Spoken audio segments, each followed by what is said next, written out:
betrayed no evidence of his Iranian birth. Jamshidi hired lots of people of many nationalities, but his inner circle was exclusively Iranian. Having already planted the bug, I could technically accomplish what I needed to by delivering the package to anyone on this floor. But I'd never met a multi-billionaire before, so I said, "Sorry, my instructions are that he must sign for it personally." "Who is it from?" Behruz asked. "HM Revenue and Customs." I figured this was the most important possible sender, because no business can afford to get on the bad side of the tax man. He picked up a phone and spoke briefly in Farsi. After listening to a reply, he nodded to me and said, "Mr. Jamshidi will be right out." I counted off seconds in my head. If I reached 60, I would just let Behruz sign for it.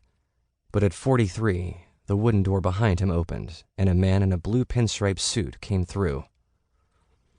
If he was wearing the pinstripes to make himself look thinner, they weren't working.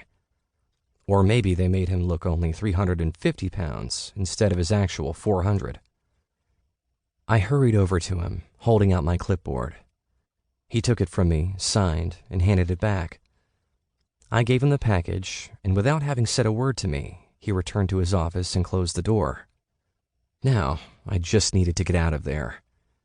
I headed for the elevator as quickly as I could without seeming suspicious. I couldn't be sure if Jamshidi would open the package immediately or... An incoherent yell from the office made me suspect he had. I would probably yell in much the same way if I opened a package full of live cockroaches. So a calm trip down the elevator with George was out of the question. I sprinted for the door with the green exit sign over it, next to the elevator, and banged the bar to open it. Descending the stairs 3 steps at a time, I could hear George's footsteps following me, and I couldn't be sure, but it sounded like he was gaining on me. Why'd I have to get stuck with a security guard who was in better shape than I was? As I passed a door with the number 10 painted on it, I pulled my water bottle from my knapsack, opened the top, and emptied it behind me as I ran. "Don't slip on the water at the 10th floor," I shouted. Just because he was chasing me didn't mean I wanted him to break his neck.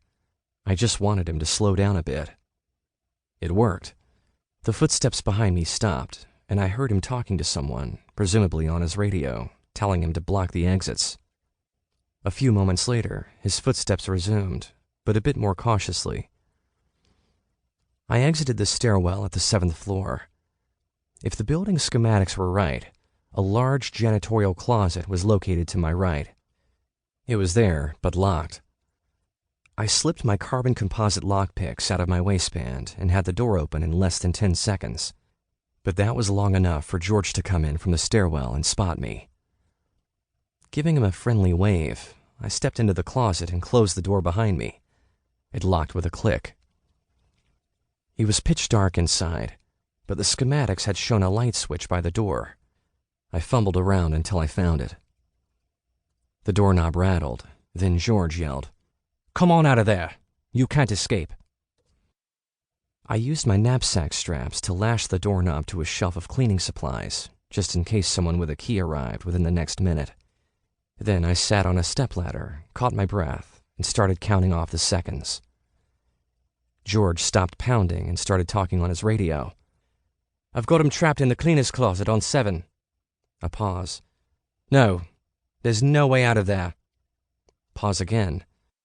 "He's a quick little guy, but now that he's cornered, I should be able to handle him. You check on the boss. He did something to him." I made a silent objection to being described as a little guy. Granted, George outweighed me, but we were both about 6 feet tall. My count reached 40. "Cockroaches!" George's voice was astonished. After a pause, it grew even more astonished as he said, "What do you mean he doesn't know who brought them? It was the guy I've got locked up here. I saw him give the boss the package with my own 2..." And then, just as if someone had switched to another channel showing a completely different episode of The George Vance Show, he continued, "Secure here on 7. I'll come up and help you look." That was it. He'd forgotten me. No one ever remembered.